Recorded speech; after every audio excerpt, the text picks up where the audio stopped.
Good evening, I'm Brett Baer. The toll in human lives and property is growing tonight as deadly wildfires in northern and southern California continue to char acres by the thousands. Search crews are desperately searching for more than 200 missing people.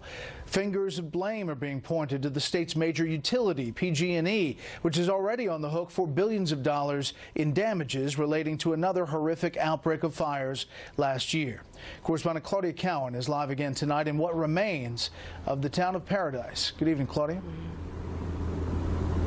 Good evening to you, Brett. While crews are making progress and now have the Camp Fire 30% contained, tens of thousands of evacuees face a very long and tough road to recovery.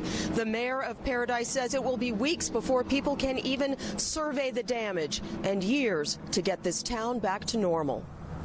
Right now, we need time and patience and perseverance. Paradise will rebuild, a promise from Jody Jones, mayor of the town decimated by the Camp Fire. I've seen these things on TV before, and it'll be one neighborhood, but in our town, it's the whole town. It's 90% of the residences. It's just everywhere you look, there's nothing. It's just absolutely heartbreaking to drive through Paradise and see the level of destruction. 6,500 homes were destroyed, including that of the mayor and the fire chief. My family lost their home in the fire. My parents did. My grandmother did.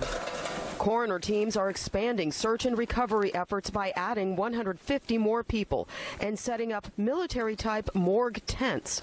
Many victims of the state's deadliest fire were burned beyond recognition, and DNA samples will be needed to identify some remains. Families and friends of those missing aren't giving up hope and continue to search online and at evacuation centers. My husband's aunt lives in Magalia. Her name is Carolyn Krause. We couldn't find any information about her, whether she's safe or not, or where she might be. Those who made it out alive, now living at fairground and retail store parking lots, are thankful they escaped with their lives. It's pretty rough, especially on an emotional level, like just trying to have good spirits, and we'll rebuild one day, but it's definitely been tough. Meanwhile, spot fires continue to pop up in Southern California, where the Woolsey fire has scorched more than 90,000 acres, destroying some 400 homes and businesses.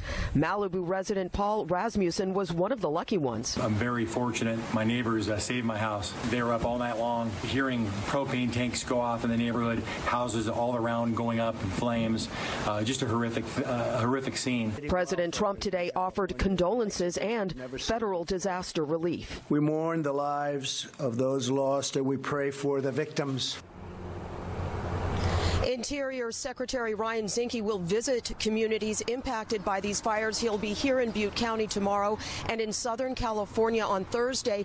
Meantime, the investigation continues into the cause of these wildfires and whether utility companies played any role. Brett? Claudia